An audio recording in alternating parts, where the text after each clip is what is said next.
నా ఒళ్ళు పులకరించిపోతుంది మీ ఇద్దరిని చూసి. అలాగా నిజంగా. ఎందుకనంటే రామ్ లక్ష్మణ్ ఆనాడు రాముడి యొక్క కథను గానం చేస్తూ లవకుశలు రాముడి యొక్క గాథను వివరిస్తూ గ్రామ గ్రామాన తిరిగారు. అవునా? అప్పుడు వాడవాడల తిరిగి పాటలు పాడేవాళ్ళు.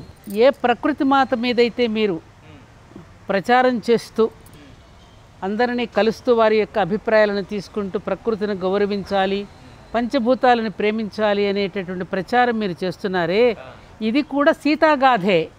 ఎలా అంటావా? సీత ఎక్కడి నుంచి పుట్టింది?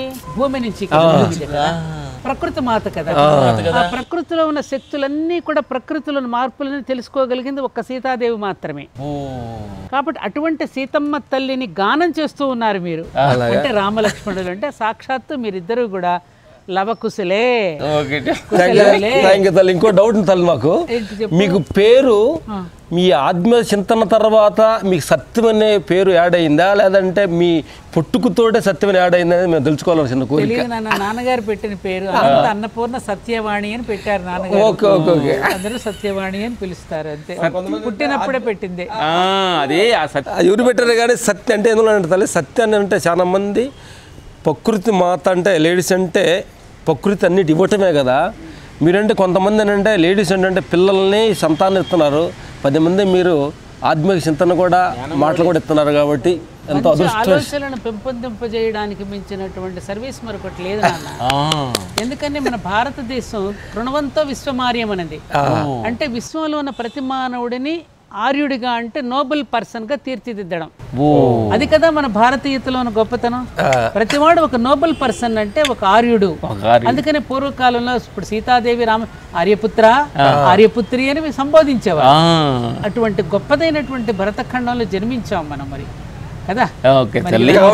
బంగారు తల్లి మాకు ఒక ఐడియా చెప్పునా. భారత మాత, ప్రకృతి మాత, మాత అనే దానికి విశ్వంలో ఫస్ట్ ప్రధాన స్థానం ఇచ్చారు. అవును.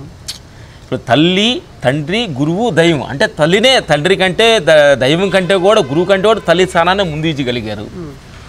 ఆ తల్లి స్థానంలో మీరు ఒక స్త్రీగా ఎంతో బుక్స్, ఎంతోమంది గురువుల్ని మీరు అనుభవించారు. కాబట్టి ఆ తల్లి అనే ఒక భావన మీలో ఎలా అనిపిస్తుంది? యాదేవి సర్వభూతేషు మాతృరూపేణ సంస్థిత నమస్తస్సే నమస్తస్సే నమస్తస్సే నమో నమః. అంతే కదా.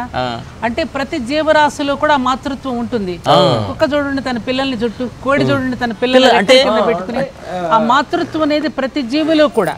కంగారు చూడండి తన బిడ్డల్ని ఊళ్ళో పెట్టుకుని. మేము కేవలం పార్క్ నడుతున్నాం తల్లి, ప్రతి ఆడ ఒక పక్షి పక్కనే పిల్లలు నడుస్తున్నాయి. మగ పక్షి దాని పక్కన లేదు.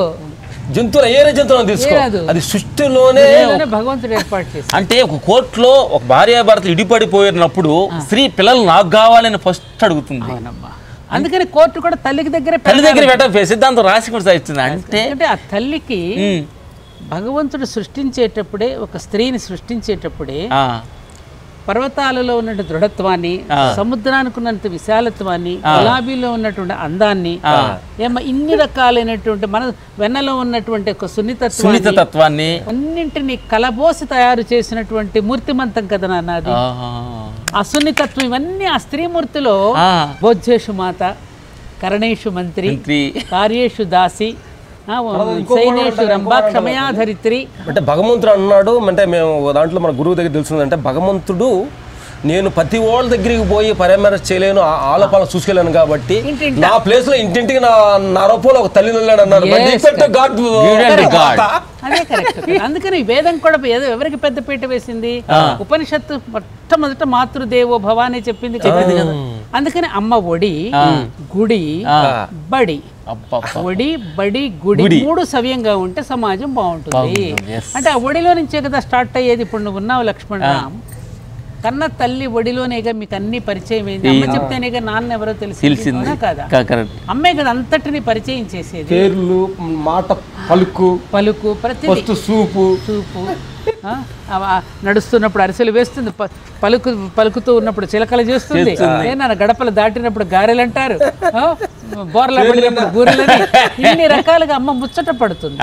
ఆ యశోదా కృష్ణుల యొక్క ప్రేమతత్వం అంతా కూడా నింపి మనకి చూపిస్తారు.